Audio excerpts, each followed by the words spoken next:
మాట్లాడుతున్నాడు అనే సూత్రీకరణ పూర్తిగా తప్పు. Right sir. And Bandi Sanjay మరో కామెంట్ చేశారు సార్. కాంగ్రెస్ బీఆర్ఎస్ ఈ రెండు పార్టీలు ఒకటే.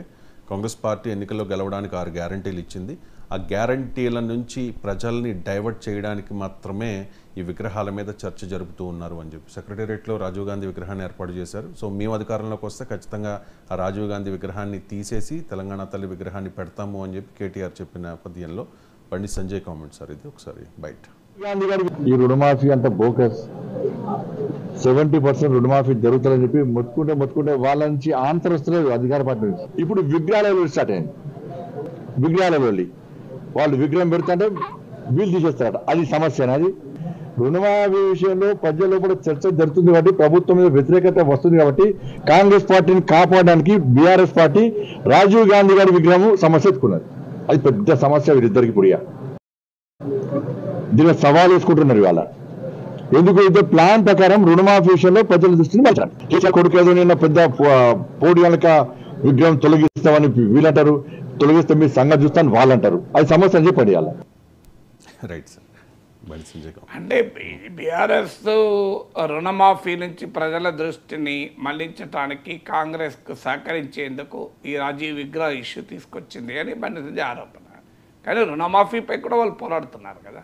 రుణమాఫీ జరగలేదని బీజేపీ నాయకుల కన్నా ఎక్కువ గట్టిగా బీఆర్ఎస్ నాయకులు మాట్లాడుతున్నారు.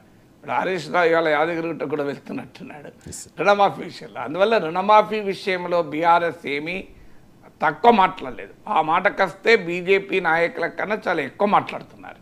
సో అందువల్ల రుణమాఫీ పైన రాష్ట్ర వ్యాప్తంగా కూడా నిరసనలు కూడా తెలిపారు. ఇంకా నాకు గుర్తున్నంతవరకు బీజేపీ ఏమీ నిరసనలకు ఏం పిలిపియలేదు. అందువల్ల బీఆర్ఎస్ రుణమాఫీ పైన మాట్లాడడం లేదు. రుణమాఫీ నుంచి దృష్టి మళ్లించేందుకు ఈ పని చేస్తున్న నిజం కాదు. అది కూడా బండి సంజయ్ ప్రయత్నం ఏంటంటే మళ్ళీ బీఆర్ఎస్ కాంగ్రెస్ ఒక్కటే అని. ఎందుకు ఆయన ఆ ప్రయత్నం చేస్తున్నాడంటే రేవంత్ రెడ్డి రోజు బీఆర్ఎస్ బీజేపీ ఒక్కటే అని చెప్తున్నాడు కదా. కాంగ్రెస్ నాయకులు బీఆర్ఎస్ బీజేపీ ఒక్కటే అని ఎస్టాబ్లిష్ చేసే ప్రయత్నంలో ఉన్నారు. గతంలో ఎస్టాబ్లిష్ చేసి లాభం పొందారు కనుక బీజేపీ నేతైన బండి సంజయ్ కాంగ్రెస్ బీఆర్ఎస్ఏ కలుస్తుంది అని చెప్పడానికి రాజీవ్ విగ్రహం నుంచి మొదలుకొని అభిషేక్ సింగ్ వరకు ఏ ఉదాహరణనైనా దానికి లింక్ చేస్తూ ఉంటారు. అంతే తప్ప బీఆర్ఎస్ కేవలం రాజీవ్ విగ్రహం గురించే మాట్లాడి రుణమాఫీ పైన మాట్లాడలేదనేది కరెక్ట్ కాదు. రుణమాఫీ పైన లాస్ట్ 1 వీక్ 10 డేస్ పేపర్లు చూస్తే ప్రతిరోజు ఫ్రంట్ పేజ్లో ఉన్నది కదా. రుణమాఫీ పైన హరీష్ రావు కేటీఆర్ మాట్లాడింది, కేసీఆర్ మాట్లాడలేదు. కేసీఆర్ దేని మీద మాట్లాడింది ఇదే కాదు కదా. కేసీఆర్ ఒకరోజు అసెంబ్లీకి వచ్చిపోయాడు తప్ప ఆయన దేని మీద మాట్లాడతలేడు. ఆయన బడ్జెట్ పై ఆ బడ్జెట్ రోజు దానిపైన ఒక మీడియా పాయింట్కి వచ్చి మాట్లాడాడు. తర్వాత ఏ పబ్లిక్ ఇష్యూ పైన కూడా ఆయన ఏం మాట్లాడతలేడు కేసీఆర్. సో అందువల్ల కేసీఆర్ మాట్లాడలేదు అనేది ఇష్యూ కాదు. ఇక రాజీవ్ విగ్రహం ఇష్యూనా రుణమాఫీ పైన ఇప్పుడు మీరు చూడండి కాంగ్రెస్ వాళ్ళు ఇంకో ఆర్గ్యుమెంట్ చేస్తారు. రుణమాఫీ బోగస్ అని బండి సంజయ్ అంటున్నాడు, కేటీఆర్ అంటున్నాడు. అంటే బీఆర్ఎస్ బీజేపీ ఒకటే కదా అంటారు ఇప్పుడు మళ్ళీ. సో రుణమాఫీ బోగస్ అనే విషయంలో బీజేపీ అదే మాట చెప్తోంది, బీఆర్ఎస్ అదే మాట చెప్తోంది కనుక వీళ్ళిద్దరూ కలిసే ఉన్నారు అనేది ఇప్పుడు కాంగ్రెస్ చెప్తుంది. సో అందుకని బీజేపీ అభిప్రాయమైనా బీఆర్ఎస్ అభిప్రాయమైనా కాంగ్రెస్కి వ్యతిరేకంగా ఉంటుంది, అనుకూలంగా ఉండదు కదా. ఇద్దరు ప్రతిపక్షాల్లో ఉన్నారు కనుక ఎవరు ఎక్కువ ప్రతిపక్షం అని చెప్పుకునే ప్రయత్నం చేస్తారు. అందువల్ల ఇక ఇది రియల్ ఇష్యూనా అంటే నిజమే, అది రియల్ ఇష్యూ అయితే కాదు. రియల్ ఇష్యూ అనేది ప్రజల సమస్యలు. అది రుణమాఫీ అమలు కావచ్చు, ఇంకోటి కావచ్చు. కానీ అది బీఆర్ఎస్కు ఇష్యూ ఎందుకు అంటే అది ఎమోషనల్ ఇష్యూ. బీఆర్ఎస్ ఉనికి అస్తిత్వమే తెలంగాణ అస్తిత్వంపై ఆధారపడ్డది. అందువల్ల డెఫినెట్గా బీఆర్ఎస్కు ఆ తెలంగాణ అస్తిత్వం అనేది ఒక ఆయుధం కనుక సో తెలంగాణ అస్తిత్వాన్ని అంశంగా తీసుకొని కాంగ్రెస్ పైన పోరాటానికి ప్రయత్నం, మరీ ముఖ్యంగా రేవంత్ రెడ్డికి తెలంగాణ అస్తిత్వవాదంతో సంబంధం లేదు అని బీఆర్ఎస్ చెప్తూ ఉంటుంది. అందుకు దాన్ని కౌంటర్ చేయడానికి రేవంత్ రెడ్డి కూడా ప్రయత్నం చేస్తూ ఉంటాడు. తెలంగాణ గీతం కేసీఆర్ 10 ఏళ్ల పాలనలో తెలంగాణ గీతాన్ని ఆమోదించలేదు. సో వీళ్ళు తెలంగాణ గీతాన్ని వెంటనే ఆమోదించారు. కేసీఆర్ 10 ఏళ్ల పాలనలో professor Kodandaram Telangana JAC chairman పక్కకు పెట్టారు. రేవంత్ రెడ్డి ఆయన గౌరవించి శాసనమండలి పంపించాడు. సో అందువల్ల కాంగ్రెస్ పార్టీ ప్రయత్నం కాంగ్రెస్ చేస్తుంది. సో అలాగే మీకు అందువల్ల తెలంగాణకు సింబాలిజంగా ఉన్నదాన్ని తాము ఎంబ్రేస్ చేసుకోవడానికి అన్ని పార్టీలు ప్రయత్నం చేస్తున్నాయి. అందులో బీఆర్ఎస్ ఎలాగూ చేస్తుంది, ఎందుకంటే బీఆర్ఎస్ ఉనికి అస్తిత్వమే తెలంగాణ వాదం ఆధారంగా ఉంది కనుక. సో అందువల్ల రాజీవ్ గాంధీ ఒక అయితే ఇక్కడ ఇంట్రెస్టింగ్ థింగ్ ఏంటంటే what is the BJP stand. Telangana సచివాలయం ముందు రాజీవ్ విగ్రహం పెట్టడాన్ని బీజేపీ సమర్థిస్తుందా వ్యతిరేకిస్తుందా? బీజేపీ రాజీవ్ గాంధీకి వ్యతిరేకంగా పోరాడిన పార్టీ. మరి సచివాలయం ముందు రాజీవ్ విగ్రహం పెడితే బీజేపీ రేపు ఏమంటుంది, మేము అధికారంలోకి వస్తే ఏం చేస్తాం, ఆ విషయంలో బీజేపీ క్లారిటీ ఇవ్వాలి కదా. సో అందువల్ల బీజేపీ ఆ వైఖరి చెప్పినట్లేదు ఇప్పటి వరకు. రాజీవ్ గాంధీ విగ్రహం పట్ల అభ్యంతరం కూడా ఏంటంటే రాజీవ్ గాంధీ పట్ల అభ్యంతరం కాదు, రాజీవ్ గాంధీ పట్ల ఇంకో చోట ఎక్కడైనా పెట్టవచ్చు. రాజీవ్ గాంధీ దేశంలో ఒక పెద్ద నాయకుడు కాదన్న, ఇవాళ ఫ్యూచర్ సిటీ వస్తుంది. నిజంగా ఆ ప్రాజెక్టుకు రాజీవ్ గాంధీ ఫ్యూచర్ సిటీ అనే ప్రాజెక్ట్ అని పేరు పెట్టచ్చు. ఎందుకంటే రాజీవ్ గాంధీ మొట్టమొదటిసారిగా చాలామందికి తెలియని విషయం, రాజీవ్ గాంధీ లెగసీలో పూర్తిగా ప్రచారంలోకి రాని అంశం ఏంటంటే అసలు ఈ ఇన్ఫర్మేషన్ టెక్నాలజీ. నిన్న బట్టి విక్రమార్క అన్నట్లున్నాడు, ఐటీని రాజీవ్ గాంధీ మొదలు పెట్టారని. నిజమది. రాజీవ్ గాంధీ 21వ శతాబ్దంలోకి భారతదేశం అని నినాదం ఇచ్చింది రాజీవ్ గాంధీ ఫస్ట్. ఇప్పుడు నరేంద్ర మోడీ వికసిత భారత్ ఇవన్నీ అంటున్నారు కదా. అన్ఫార్చునేట్లీ అప్పటికి భారతీయ సమాజం ప్రిపేర్ అయ్యలేదు. అందువల్ల రాజీవ్ గాంధీ 21వ శతాబ్దం అన్న పదం పొలిటికల్గా ఆయన నెగిటివ్గా మారింది. ఎందుకంటే society was not prepared. Society prepare కానప్పుడు సొసైటీ రియాక్షన్ వేరే ఉంటుంది. మీకు 8 ఏళ్ళ అమ్మాయిని ఏమమ్మా పెళ్లి చూపులు ఎప్పుడు అంటే ఆ అమ్మాయికి విపరీతమైన కోపం వస్తుంది. కానీ 24 ఏళ్ళ 25 ఏళ్ళ అమ్మాయిని ఏంటమ్మా పెళ్లి చూపులో ఉన్నా అంటే కొంత సిగ్గుపడుతుంటుంది, ముసిముసి నవ్వులు నవ్వుతూ ఉంటుంది. అంటే 8 ఏళ్ళ వయసులో ఒక మాట అన్నప్పుడు కోపం వస్తుంది.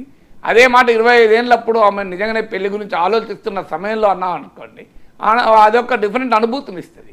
సో అలాగే భారతీయ సమాజం అప్పటికి ప్రిపేర్ అయ్యలేదు. సో భారతీయ సమాజం అప్పుడు ప్రిపేర్ అయ్యలేదు కనుక 21వ శతాబ్దంలోకి భారతదేశం అనే నినాదము ఇవాళ వికసిత భారత్ అనేది నరేంద్ర మోడీకి పాజిటివ్ అయితే ఆ రోజు రాజీవ్ గాంధీకి అది పాజిటివ్ కాలేదు. అదే కాకుండా ఎలక్ట్రానిక్స్ రంగంలో మీకు ఇన్ఫర్మేషన్ టెక్నాలజీ రంగంలో లిబరలైజేషన్ ప్రక్రియ కూడా రాజీవ్ గాంధీ హయాంలో మొదలైంది. అందరూ మన దేశంలో ఆర్థిక సంస్కరణ అంటే 91 బడ్జెట్ పివి నరసింహరావు ప్రధానిగా మన్మోహన్ సింగ్ ఆర్థిక మంత్రిగా అని చెప్తారు, అది నిజం. అది 91 బడ్జెట్తోని సిస్టమేటిక్గా ఎకనామిక్ రిఫార్మ్ మొదలైంది. కానీ దాని మూలాలు ఎక్కడుంటాయంటే రాజీవ్ గాంధీ ప్రభుత్వంలో ఉంటుంది. సో రాజీవ్ గాంధీ హయాంలోనే మొదలయ్యాయి. అందువల్ల రాజీవ్ గాంధీ సిగ్నిఫికెంట్ కంట్రిబ్యూషన్ ఇది ఇండియన్ ఎకానమీ లిబరలైజేషన్కు, అలాగే టెక్నాలజీ వాడకానికి. ఈవెన్ 73, 74 రాజ్యాంగ సవరణలకు కూడా పునాది రాజీవ్ గాంధీ. సో రాజీవ్ గాంధీ బెంగాల్కు వెళ్ళి అక్కడ స్థానిక సంస్థలు లెఫ్ట్ ప్రభుత్వ హయాంలో స్థానిక సంస్థల్ని చూసి జ్యోతి బస్తు అంటాడు, సో ఇది స్థానిక ప్రభుత్వాలకు అధికారాలు ఇవ్వాలంటే మరి మీ పార్టీయే కదా అంటే, that's true, but our party అంత ఈజీగా మా పార్టీ యంత్రాంగం కూడా అగ్రీ కాదు, దీనికి చట్టం చేయాల్సిందే అంటాడు. సో అందువల్ల చట్టం అనే కాన్సెప్ట్ పంచాయతీరాజ్ రంగంలో తీసుకొచ్చింది రాజీవ్ గాంధీ. అందువల్ల రాజీవ్ గాంధీ లెగసీ అది ఫ్యూచర్ 21st సెంచరీ అనేది. సో అందువల్ల దాన్ని ఇప్పుడు తెలంగాణ ఫ్యూచర్ సిటీ ప్రాజెక్టుకు పెట్టొచ్చు పేరు. సచివాలయం వరకు ఏమైంది అంటే అదొక తెలంగాణ రాష్ట్రానికి సింబల్. అది తెలంగాణ రాష్ట్రము అస్తిత్వము, తెలంగాణ సంస్కృతి, సాహిత్యము, కళలు, పోరాటాలు, ఉద్యమాలు, చరిత్ర, వీటికి సింబల్గా ఉండేది తెలంగాణ తల్లి విగ్రహం అవుతుంది. అందుకొరకే తెలంగాణ తల్లి విగ్రహం పెట్టాలి, రాజీవ్ గాంధీ విగ్రహం కాదు అన్న డిమాండ్ వచ్చింది.